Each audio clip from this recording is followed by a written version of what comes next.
Hey, I'm Amanda from Trifecta Fitness. We're proud to be Clarksville's new Get Fit headquarters. Trifecta Fitness is a state-of-the-art spin and strength training studio. Our spin studio is truly one of a kind in this area, complete with 20 state-of-the-art live fitness bikes and an incredible sound system. Our strength training is done in small groups of 6 or fewer, and all of our strength and spin classes are scalable for every level of experience. Come see us in the heart of Clarksville, just behind MAPCO at the corner of Old Trenton Road and Wilma Rudolph Boulevard. Call us for more info at 931-542-6265 or download our Trifecta Fitness app for a full list of upcoming classes. For every veteran, there is a story about a calling to serve, to fight for the freedoms of the American people. And every story has a struggle, a sacrifice, and invisible wounds. Warrior Watts programs help veterans recover from PTSD and invisible wounds through exercise, nutrition, and connecting with other veteran leaders. It is estimated that 22 veterans die each day by suicide, and another 30 veterans die each day by substance abuse. These are preventable deaths. Warrior Watt is committed to fighting PTSD through fitness, nutrition, and community.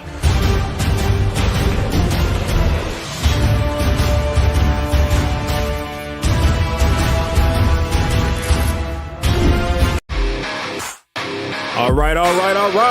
Welcome back. Misfit Nation. Misfit Nation. The Misfit Nation Show. We are a show founded by a veteran and hosted by 2 veterans and a military spouse. Our mission is to get people to tell their stories to the world. If you're an author, share your tips with the Misfit Nation. If you're a musician or an actor, our audience needs to know how they too can get into the business. Coaches, we love our coaches. Come on and share your tips with the Misfit Nation to help them become better versions of themselves. If you are a corporate leader or an entrepreneur, come on and show how you did it and how hard you have fought for success. If you are a veteran, first responder, or Gold Star family, we would love to have you come on and share your story with the Misfit Nation. We always have time for you. If you're feeling down, alone, or starting to see the darkness, Stop. Think about those who are around you. You are not alone. You will be missed. If you feel like your problems will be a burden to those in your inner circle or feel embarrassed, dial 988. If you are a veteran, take option 1. We need you to keep pushing forward. Don't make a permanent solution to a temporary problem. If you are a new listener, welcome to the Misfit Nation Show. Be sure to subscribe to our show on your favorite podcast app. Also on our YouTube channel at @the_Misfit Nation. Subscribe and click the bell to keep you up to date on our latest episodes and all of our news. You can also find us on Heroes Media Group and About Face Radio. Now, let's get to the show!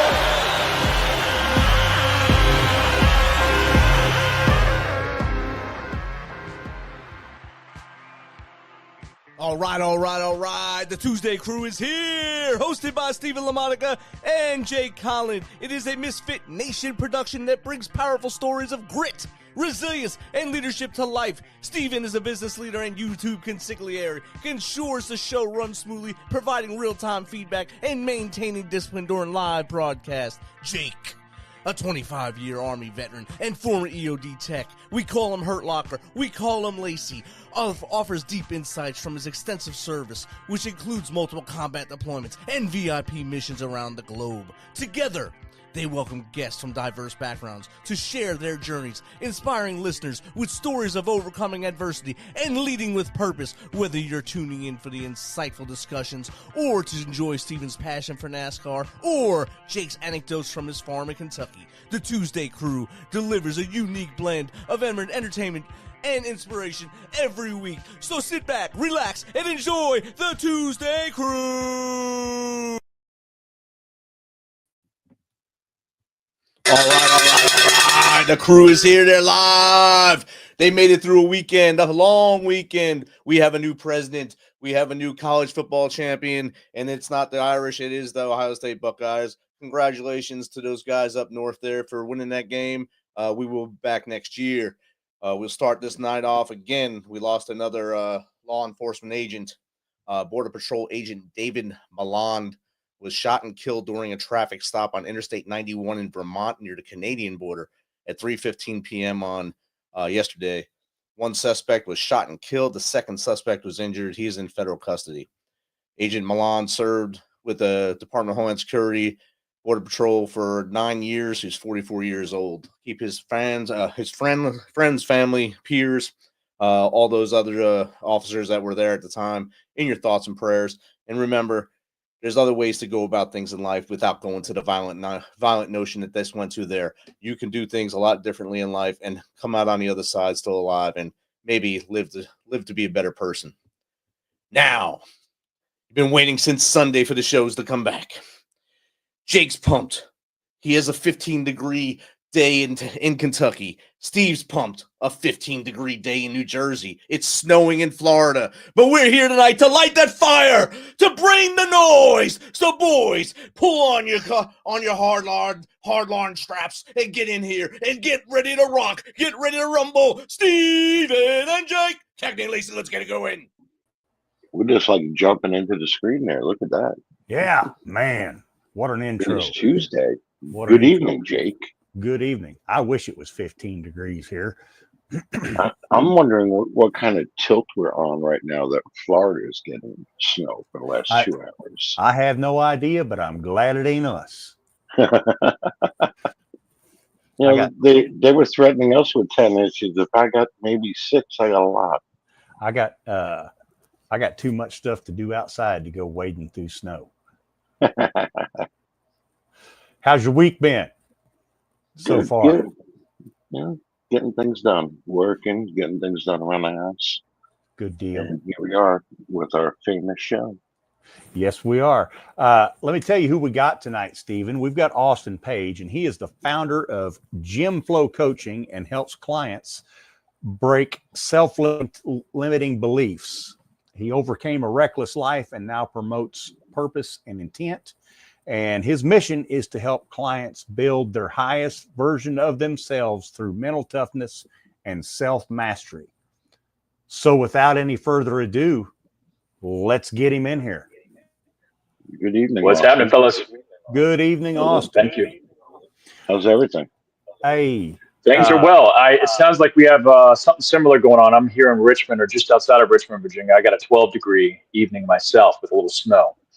Nice. Yeah. I've got 2 daughters just south of Richmond in Elizabeth City, North Carolina. Okay. I mean, it's a ways south. Yeah. But yeah, they said that it's the weather's getting bad there this evening. Hey, Austin, yes. Thank you again for being here. I gave just a little blurb about you, what you're doing. Start from wherever you want to start and tell us about yourself and how you got into what you're doing today.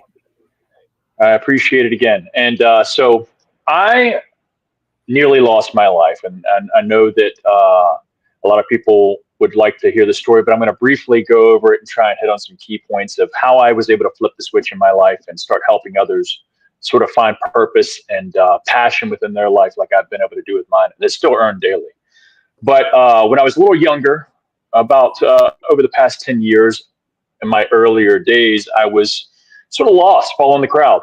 Didn't really have purpose within my days. My purpose was Thursday through Sunday, and that was figuring out what to get into, where we were going drinking, who we were hanging around, and going Thursday through Sunday pretty much. And then Sunday, most likely partaking or indulging on those days with mostly drinking or recreational drug. And recovering through Monday through Wednesday and pretty much ramping up for that next Thursday. So always in a maybe taking 1 to 2 steps forward type of cycle, and then taking 3 steps, 4 steps backwards on the weekends type of deal. And that's sort of all I knew. And it was because of mainly my environment, the people I was hanging around, and I didn't have any purpose for myself, any direction. And I didn't, and not that that was anybody's fault but my own, but I didn't even try. I was falling to these vices and these things that just looking for happiness in the same place I was losing it pretty much. Okay. And fast forward many parties and many weeks go by, and the I guess personality I was giving off of 10 foot tall and bulletproof finally got tested when I got super drunk one night at a party, typical old me, and decided I wanted to go home that night. So I hopped in my car, made it about typical story, a mile away from the house, ran off the road, and flipped a bunch of times and woke up in the hospital. And that's where things started to get real fast. So I was sent to a local hospital here in Richmond, to where I was in the ICU for about 3 weeks, and then moved to another part of the hospital. So I stayed in the hospital for about 5 weeks total. Then was moved to a rehabilitation center, to where I lived there for 2 months, learning how to walk again and do basic things that we all take for granted, like literally putting yourself on the toilet. And then from there, I realized the lifestyle change needed to happen. Where I was going nowhere I wanted or needed to go. It was literally going to kill me or get me locked up more. And decided that throughout that rehab stint that I was in for that 2 months where I lived there, every day, whether I felt like it or not, I was pushed by my physical therapist to go down to the gym that they had inside that rehab center. It wasn't something great. It was just some simple stuff. But I was still in my wheelchair, so they would roll me down there and say, hey, we're going to lock your wheelchair in place. You're going to do this little workout and have something to focus on building yourself while you're in here. And one day led to another, and that led to a new habit and kind of a new passion and daily purpose per se that I found, because it made me feel good. I noticed how quickly I was gaining confidence back in myself, strength. I noticed how good I felt after those things, of going through that physical adversity of working out when you don't feel like it, especially at first. Now I love it. I couldn't go without it really, but realizing that felt a lot better and lasted compared to the other things that I was looking for happiness, as far as the drinking, the partying, the girls, the drugs, that never lasted. It was always usually a sense of regret after that, but it's what I knew, what felt comfortable, right? But long story short, got into a job, my first job outside of that rec and rehab center, at a gym, which came with a free membership, and that's where it sort of took off and blossomed from there. And I can fast forward to now, where now I have my own gym. It's where I'm able to coach people, and I was able to help myself, and I'm still doing that daily. It's an endless process of refinement, but I'm now able to help others that are either going through the same thing or any other self-limiting beliefs that I had or they have, that we can work through and find ways to navigate. Okay. Did you find, back to your times you were drinking and when you stopped, and, after the wreck and everything, and I know I experienced this, did you find yourself with like bundles and bundles of excess energy? Because you were sober?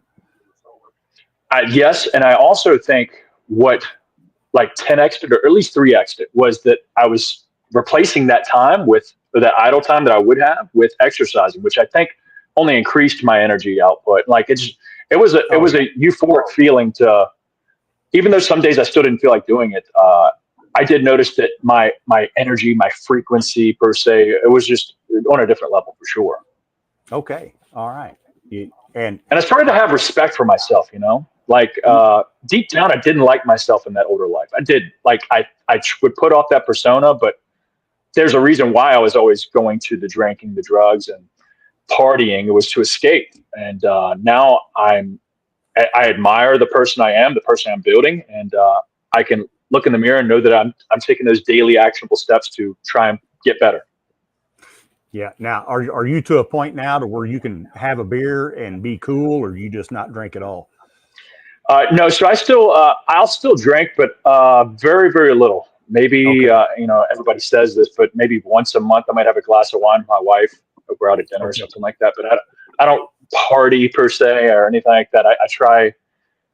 I know that it could lead back down that way. Not that I think there was a alcoholic tendency, but maybe there could have been. I don't know. I don't want to know. So I try to either avoid it and or have myself out of those situations where it can go hanging out late, stuff like that, where it could tend to go the other way. So yeah, Roger, good on you. Good on you.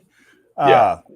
Basically, your description was me in the late 80s and most of the 90s, where I would be out until 2 in the morning and go to work at 5 in the morning and just start the day again. And then it was a vicious cycle. Oh, yeah.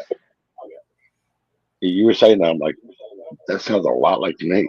And it's most younger guys do it. I was in my early mid-20s when it was all going on. So like most guys, I feel like do, not everybody, but for me, I'm very stubborn. I'm hard-headed. I've always had to learn the hard way. I've always had to touch the hot stove more than once to figure it out. And I just thought I was Superman. Yeah, I thought I was, like I said earlier, 10 foot tall and bulletproof. Nothing would ever happen to me. I wouldn't hurt myself, right? And then, yes. Yeah. So you got your own gym, and tell us a little bit about that. What are you doing with that? So about 2 years ago, I was working. Take it back, maybe about 3 years ago. I was working at a Gold's Gym. From that first original gym that I got out of the car wreck with, it was a small mom and pop gym where I was able to work a front desk job. Like I said, get a free membership, and it kept me with some type of purpose every day going to work. I was working out, and then it gave me a reason to go to work too, because I was able to go work out. And I guess it was replacing one little, not addiction, but one little vice with another better habit forming thing.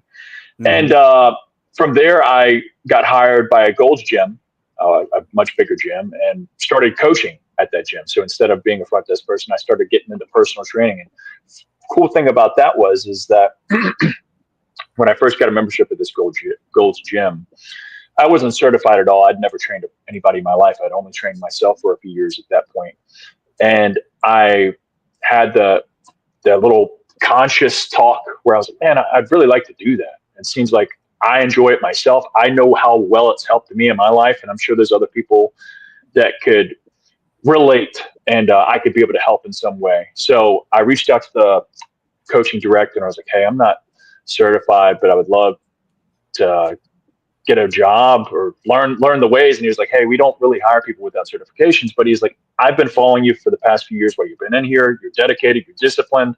You are the example. You live the example. So he's like, I'll give you a shot. He's like, we'll give you 60 days to get certified, like on a probationary thing, and we'll hire you, or we'll full-time hire you after the fact. And I was able to get certified within that time, and sort of led on to this journey now. But 3 years go by, I get my own gym. I realized that I have enough demand, and I like my own space. I've always liked to do things my own way. Obviously, I'm very hard-headed, and opened this spot, and now I coach people. It's a private coaching gym. I do have a few members here, but I have other coaches as well that train under me as well, that utilize the space. Okay.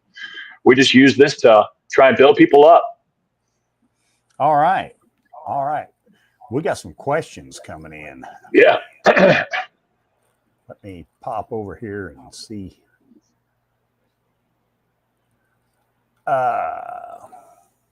This one is from Mindset Maven 23. It says, Austin, what was the turning point that made you commit to breaking free from self-limiting beliefs? It started, and again, it's like a skill. Like anything, most of these things, confidence, self-belief, these are skills, and they're built through taking action. It's not reading books. I mean, they help maybe get a direction going, but it's like anything else. It takes repetition, days, and time of taking action. And for me, that turning point was that rehab center. I woke up in the hospital. My legs were in braces. I had this gaping hole in my stomach. I'm not sure if I can send you all pictures later down the road. Huge open hole in my stomach where they had a wound vac in my stomach. And I look down, I have hoses coming out my nose, out my neck, and all this stuff. And I'm like, what the hell just happened? And they're like, hey, you're in a wreck. And literally at that point, I thought it was a dream. But as the days go on, I keep waking up and I'm in the same position. And the doctors come in saying, hey, yeah, we're going to do some surgery. We've got a few surgeries we got to do on your legs, your stomach. We're not sure if we're going to have to give you a colostomy bag we're not sure if you're going to have to walk with a cane or like have some type of disability going on with your legs, because they were beat up. And through that point, it was taking it one day at a time and really having to test myself into the unknown. And unfortunately, and unfortunately, I was put in that position to where it was my back against the wall. And it's like, hey, I put myself in this situation. I'm the reason for my problems, but I'm also the solution to my problems. And I'm going to have to work it out. And over time, through actions of doing those things that I didn't want to do, like going to the gym, waking up early and having to hop in my wheelchair and do laps around the rehab center. These are things that I had to go through, but there's other ways to break or help alleviate self-limiting beliefs within yourself. But it's following through on actions that pretty much your conscience tells you. You know what you should be doing more of, and you know what you should be doing less of. And the more you can avoid those things that are anchors, and the more you can follow through on your own word, it builds self-belief. But mine started way back when. I'm sorry to go this huge circle to get back to it. No, that's fine. Yeah. Before we ask you the next question, I was going to ask you, what actually did you do work-wise when all this happened? That after the accident, you stopped and you started working in the gym. Yeah. So at that point, since I wasn't really focused on building my life at that point, I was just doing odds and ends, little sheetrock work over here, irrigation work over there. I was just doing whatever would give me some beer money and pay my bills and keep me moving. Like, I wasn't worried. And that's also like, there's many facets to building yourself outside of fitness, health, mindset, nutrition, and all that stuff. And that, I think, having some type of, for me, I needed that event to happen to sort of flip the switch. And I was able to start to realize that, hey, okay, I'm in control of my life. I need to start focusing on these things, having a North Star or a lighthouse to aim towards, that I could, get going and start to build my life instead of always self-sabotage. But yeah, I was odds and ends, like nothing, I wasn't really building any skills. Yeah. Oh, okay. All right. That's how I was trying to figure out how that, and then you just switched right over, and then you just left everything behind. You weren't really into like a big corporate thing or anything like that. Okay. That's what I was trying to figure out. All right. Next question coming in from Peak Performer NP in Nepal. We face unique cultural and economic challenges. How can your principles of mental toughness and self-mastery be adapted to help people in developing countries like ours? Well, I do believe that a more disciplined, more in shape, more physically stronger person would probably have a more successful life, or at least easier path, not easy, but easier path in whatever circumstance you might have. Because at the end of the day, there's going to be people that are in your community or in wherever you're at that are crushing or at least succeeding, moving forward. And there's other people that are victims of their circumstances. So we can either be victims of our circumstances or victims of our decisions. And our decisions are things that we can control. Building our mindset, our belief through actions, taking action into those things, those goals, those words that we give ourselves and we need to uphold to ourselves. But there's also things that you can do, like I said, being like, oh, I'm in this lesser off community or lesser off place. That's why I can't do anything. And if that's the case, then woe is me and give up and fold. But there's always people, and I guess the best way you could do it is building that next level version of you, or that higher version of you, is only going to make things better, easier. Is it going to be easy? No, but starting with you first, which is the only thing you can truly control in this world, your body, your mind, everything else sort of comes after that.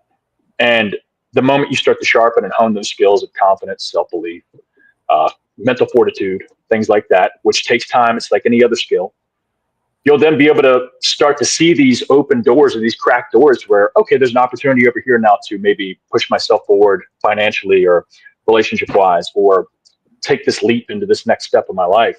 it's always been like that. The path illuminates as you walk it. I've never known truly what I've wanted to do. I've just had this, I've started to take some actions, like building myself and say, okay, this opportunity, this path of coaching, training, building others, sort of opened up.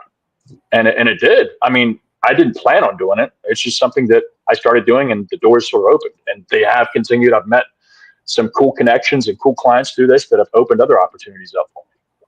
So don't wait. Don't sit in the circumstance. Accept what you got, but also start taking those steps.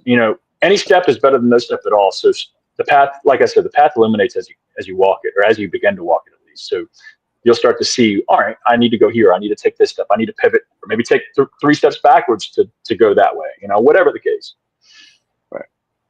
Yeah, because I mean, truth be told, and I don't know if you would think so or not, if you hadn't had that motivation, if you hadn't had that drive, and if the rehab people hadn't have pushed you, quite possibly you could still be sitting in a chair somewhere today, watching Jerry Springer reruns or whatever, and not be where you're at. I've been back to that rehab center since. It's been years ago, but I went back to that rehab center and went and met all those doctors and physical therapists that worked with me. And I was like, y'all are the reason I am the person I am today, or at least helped get me going. Because if not, I would fall back into my same old ways and habits, or I would have just sat there and said, woe is me. Mm-hmm. And, not everybody's going to have a physical therapist or somebody to push them, right? So eventually there becomes a pain point. And I've had this talk with many clients that, don't really have a support system or a community or a family that's nearby to sort of lean on, or to get that, not to be coddled.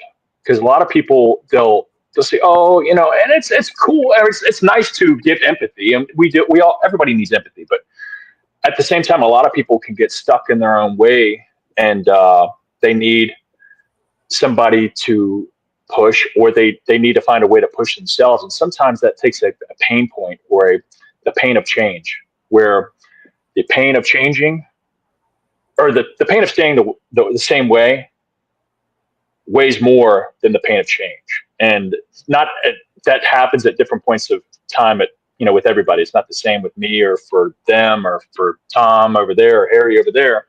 But eventually you have to be done accepting where you're at, what you got, and saying, all right, I want a better life. I'm tired of feeling the same old. I want to improve over here. I want to start feeling good about myself. And they aren't mountain moving decisions or actions either. These are little steps you start taking that compound. It's like a 1% effect. Day after day, you add that penny to the scale each day. Next thing you know, you have a ton of weight on that scale. Mm-hmm. And you're compounding it over time. So a lot of people, they think that's these leaps and bounds that you need to take in these complete 180s overnight. And no, it's just slowly over time, creating new habits, a new identity, a new brand book to follow within yourself, a way you conduct yourself. Start to try and be aligned with that one day at a time. All right. Got more questions. From Fit and Fearless, how do you maintain purpose and intent daily, especially when challenges arise? So it's very difficult some days, and most days it's difficult actually. And I think those are the days that matter or make the most, right? Those are what I call the test days within my group.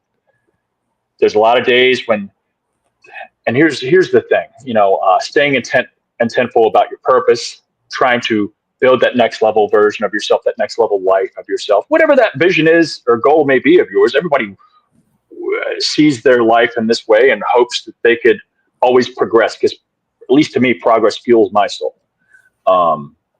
And what helps is having a daily process. And there's a daily process that I kind of follow within my day that helps keep me aligned. And it's controlling those things that I can control. And it's kind of stoic-esque when I try and break this down, but trying to not think about things that are outside of my control. And I try and box these things in throughout the day, and I try and do it in the moment. It's difficult. Something will pop up, whether it's an email or a work thing, and you're like, it pisses me off, or they dropped the ball, they did this, or work's making me do that. And it's like, all right, am I going to let that affect my decisions though? It's difficult to ask yourself that in the moment. It is, because you can usually say, F it, I'm done for the day, I'm tapped, I'm going to go have a drink, or I'm going to go out to eat, I'm going to go eat this BS, or I'm going to go to sleep, I'm going to take a nap on it, whatever. Because I've been known to do that. I get so frustrated sometimes. I'm going to nap on it and figure it out later. But I try not to do any of that. And I try and say, all right, well, what can I control in this moment though? I can control the way I react to that. I don't have to get pissed off. No. Is that like life? Is that thing life threatening to me? No. Is it going to make me eat something or do something on the topic of staying in temple with my purpose, which is, controlling those things I can control, what I eat, what I drink, what I do with my body, and how I react, who I hang out with, stuff like that. And many of those things, it doesn't really affect. And it's not, most of the time, these things aren't holding a gun to my head. I still have the reins of my own life, my own decisions. And I try and box it in that way. Like, does this thing really affect me? Is it really in my control? And if not, I'll figure it out. I'm not going to let it get me overheated or like stress me to the max. Again, some things can really nip at you, and that's just the way life is. But you try and take a breath, realize, okay, I can take this in bite-sized chunks, or let me just focus on what I can control. And literally, that's the question I try to ask myself a lot. Yeah, they say the hardest part of eating a shit sandwich is taking that first bite and getting through it. From Growth Guru 88, what's one piece of advice you'd give to someone struggling to overcome their vices?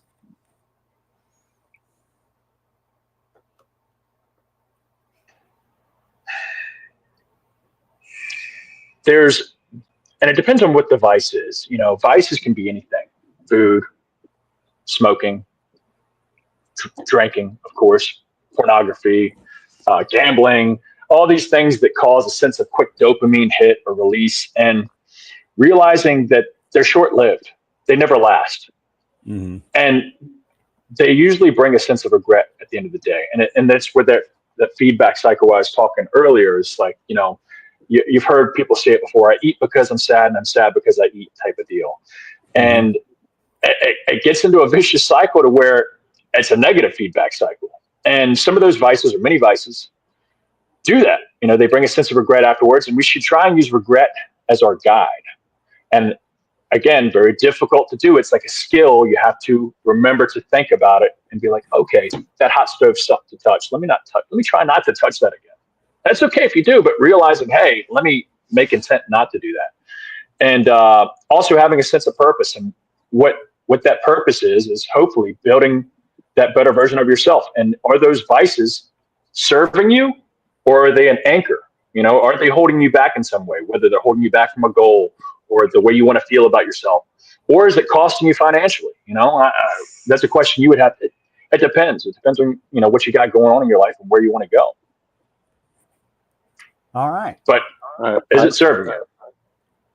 I have a question for you before we go to the next question. Now, you had your accident, you went to rehab, you got into what you're doing now, and you're helping others.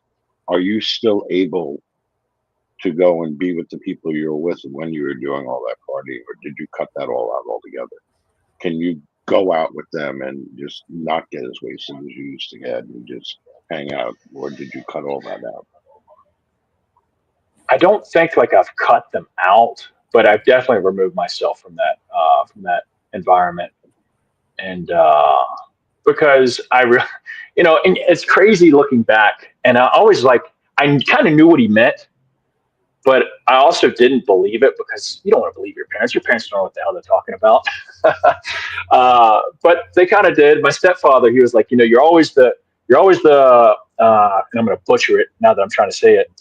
You're always the, the birds of a feather flock together, right? Like you're always the people you hang around type of deal. They have the influence. If there's 3 dumb dudes, you're the 4th dumb dude type of deal. And he said some other things too that I can't remember. I was like, what is he talking about? There's no way. I'm not going to do dumb things, or I wouldn't ruin my own life. But I have removed myself from those people. I haven't cut them out though. Occasionally I'll see them out and about, but I'm not like, hey, let me avoid that person completely. But I just make sure that my decisions and my actions are as best aligned with who I want to be tomorrow. And for me, the drinking is the bigger thing. Is what's Austin of tomorrow? What's he going to look back on and be happy that I did? Like, is he going to be like, oh man, I'm so glad you stayed out and partied all night? Or is he going to be like, man, I'm glad you said hey to those people. You were able to say no, thank you. I'm going to head out, or no, not tonight type of deal. And you went on your way. Or go out and just drink seltzer all night.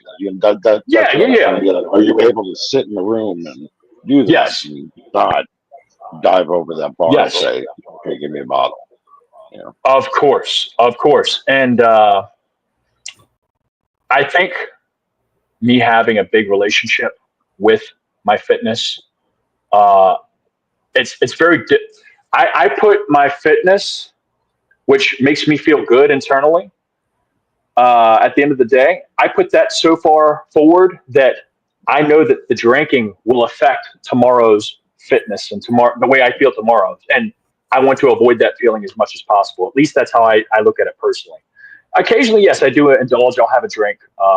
And again, I'm not going out to bars and stuff like that like I used to. I'll have a drink at home with my wife or something. But yeah, if I go out to out to eat with family or whatever, I can say no to a drink. And years ago, I couldn't. If you put a beer in front of me and say, hey, want a beer? Sure. Hell yeah. But now I can say, no, thank you. I'm drinking whatever. Or, no, thank you. Not tonight. And it used to not be that way. And it's taken a lot of skill. Was your marriage before or after your accident and recovery? Okay.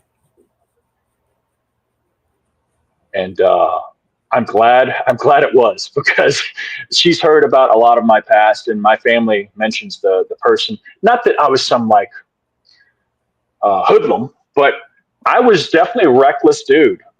Always getting locked up a lot, running from the cops. You kind of name it. Nothing crazy, but I mean, it probably does sound crazy, but nothing to where I was like sent to jail. Just a lot of catch and release type of stuff, I guess, which is not like the old boys being boys stuff. Yeah. And okay. She was like, I can't believe that used to be you. And I was like, me neither. Truly. Yeah. I mean, I have created a new identity through this new habit and lifestyle. Well, good deal. Yeah. I think we got a couple more questions in here, Stephen. Bring them on. Yes. From a resilient warrior, can you share a specific strategy or habit that has been instrumental in building mental toughness? I think mindset. So building your mindset, which is like mental toughness, perseverance, grit, fortitude, those things, they're built through doing the things you don't want to do when you don't want to do it. So for example, that when I mentioned earlier that daily process, for me, it looks like controlling my wake up time. A lot of people, they just wake up on a whim. And that's okay too. If you don't like, if you don't have really, so it's more so discipline. It's broken down into self-mastery, self-discipline, holding discipline to your day. And for me, I've done that over time, and it's only gotten more stronger over time, I guess, for lack of better terms, is having an early wake up. Waking up a little earlier than what I typically used to in the past. And that alarm clock goes off. It's my job and my intent to not hit snooze and to get up and just get going, not to sleep the day away. And that right there is an act of sort of mental toughness. It's doing something that you truly, most of the time, don't feel like doing, waking up early and doing it when you don't feel like it, which is early in the morning. And another thing is I try and exercise daily. Not every day I feel like exercising, especially now that I've been doing it for like 15 years. Some days I'm like, oh man, I don't need to exercise. But me exercising and taking that action builds the identity into myself, which in turn builds that discipline. It builds the grit of doing it, even though I really don't feel like it. I can push through it. I can go do it. And I'm not beating my body up type of deal, but I am doing it because it's something that I probably don't feel like doing sometimes.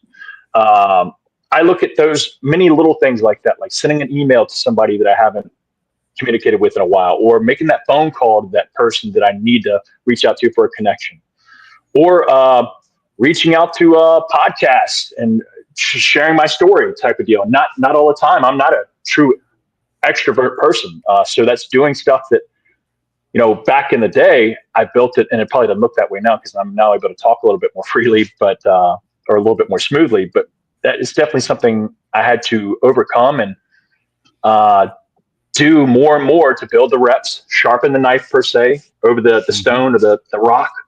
And over time, it builds that mental toughness and grit to where what things that used to be like mountains in front of you now are just like a normal step, just a normal day. It's a new standard.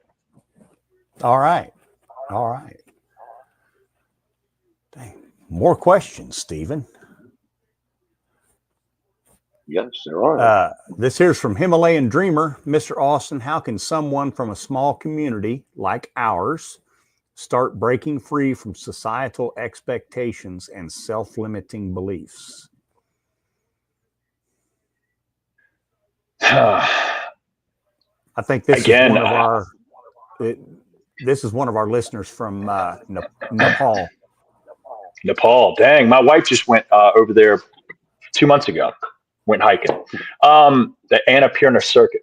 But for that is pretty much what I mentioned with the other person earlier. Is the best place to start with you, and it's building yourself mentally and physically.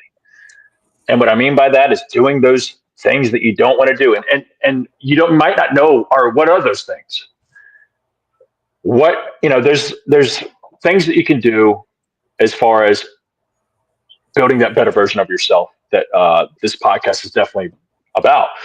And it is fueling your body with nutritious foods that are going to serve you and not be pleasure driven, hopefully more purpose driven. Not saying they're bland, but they're going to help build your body, build your discipline within yourself, because we're not just going for the straight pleasure. We're going to try and choose purpose over pleasure. Mm-hmm. And same thing when it comes to exercise or bringing discipline to with activity, moving your body, trying to strengthen it. We're not talking about being a bodybuilder or some power lifter. We're talking about developing it into a tool that is stronger, more resilient, more grit to it. That, like I've said previously, it starts with the mind, and then the mind can sort of control the rest. The moment we can start to just, all right, let me, for a small actionable step, let me go for a walk 20 minutes a day every day. Even on those 12-degree days, I'm going to go outside and I'm going to go do it. And because I don't want to do it, and I go do it anyways, I start to build confidence in myself. I start to build belief in myself, because I was trying to talk my mind knew exactly what it wanted to hear to talk myself out of going for that walk. Oh, it's super cold. Oh, it's been a long day. Oh, you're tired. Oh, you could do it tomorrow. Today doesn't matter. And once you start hearing that quote unquote bitch voice, you want to try and listen to your boss voice, which is the one that your future self, that higher version of yourself, is like, no, Austin's going to go out there and go do that because he said he was going to. And the moment you can start to hold your word on those little things, it doesn't have to be a walk, but there's little things you should be doing, taking care of your body, taking care of your mind, your health, your spiritual self, whatever. The more belief in yourself you will have, the more you dodge those things and avoid them, it'll only build like a little dirt mound in front of you, and you feel like that dirt mound's getting heavier and taller, and it's going to be harder to get over top of over time. Okay. Got another question? We have the last question of the evening. Elevate every day. What's the most rewarding part of guiding others to become their best selves through GymFlo Coaching? Well, a lot of people, let's say, for example, one that just came to mind is a client of mine, Kathy. She was 60. And I train and coach all different types of ages, people, backgrounds, experience levels. And she started with me at, I think, 60 years old. She's now 64. She's been with me for a few years now. And she started off walking in, looking like a grandma, acting like one. And she would laugh about it now. With poor posture, no confidence. You could tell, just looked like I try to explain like a lily. You pulled a lily pad out of the water where it just sort of droops over, and just didn't really believe in herself. Was a single mom, working a normal 9-to-5 job, which is nothing wrong with that. But she felt a lack of purpose within her life, that she was missing something. And through strength training, through developing some proper nutrition and finding foods that were going to make me feel better, not only physically, but mentally, because food does have a big power over that. And then building some type of discipline into her days of like, all right, I know you don't want to do those workouts, you don't want to eat those foods sometimes, but we're gonna try and develop a habit, a new identity. Kathy does this now. Almost creating a last thing that I'll sort of mention about coaching that I try and do to help people level up is, all right, let's look at your own brand book. What's Austin's brand book? What is Austin, the future Austin? What does that Austin do? What is that person that I admire? What does that person do? Let me start doing those things. You know, there's a person that we all admire out there that we're like, man, that person's killing it. They're crushing it. I wish I could be like them. All right, start to look at how they live, how they conduct themselves. And all right, if that person does it, let me try and start, you know, we're talking about the things that we can control though, not say like, oh, they can go buy this, buy that. Like, at the bare bones, what does their day look like of what do they do, what do they don't do? And start to build your brand book, a guidebook to follow daily with that. The yeses and the nos. This is what I don't do anymore, and this is what I do. And then over time that builds, and that's how I was able to sort of flip the switch with Kathy herself. And that was one of the bigger movements because she came in a very down spot. Okay. Now, how do people get in touch with you?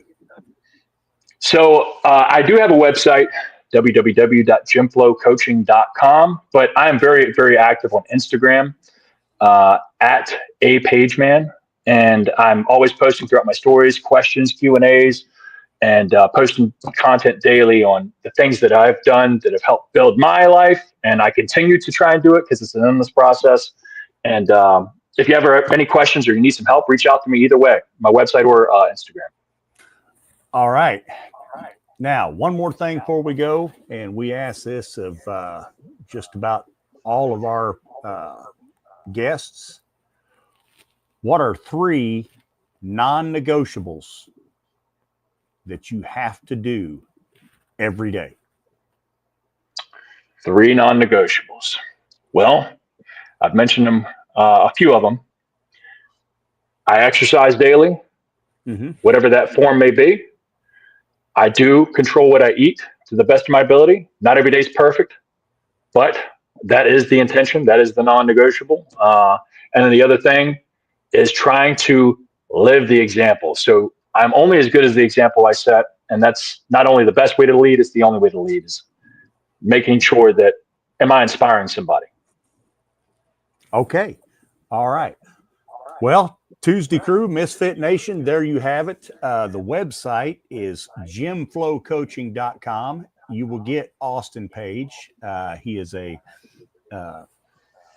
fitness and life coach, and thank you.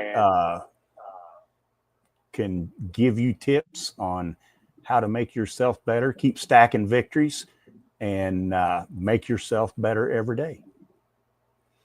Stephen, you got anything else? I just want to thank Austin for stopping in and telling his story. It was really good. It's very informative. That makes you think about things. That was a true story of redemption. I like that. Coming from where you were and to where you are now, that was a true story of success and redemption. Thank you, guys. Thank you. I appreciate the time. All right. Well, ToosDay Crue, Misfit Nation. Until next week, y'all have a great week. Keep stacking victories and keep trying to improve yourself every day. And remember, we love you. Have a good week. Good night, everybody. Good night. This message is from the U.S. Department of Veterans Affairs. Did you serve in the military? If so, you can obtain a free lifetime pass to more than 2,000 federal recreation sites. These sites are located across more than 400 million acres of public lands, including national parks, wildlife refuges, and forests. The lands host activities to fit any lifestyle: hiking, biking, fishing, camping, and much more. Gold Star families are also eligible for these free lifetime passes. Plus, they cover entrance fees for a driver and all passengers in a car, or up to 3 additional adults at sites that charge per person. Obtaining one is easy. Just go to the National Park Service website, nps.gov, or the National Park Service app.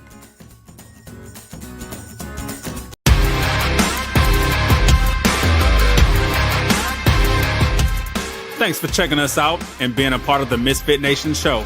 Don't forget to visit our website at themisfitnation.com.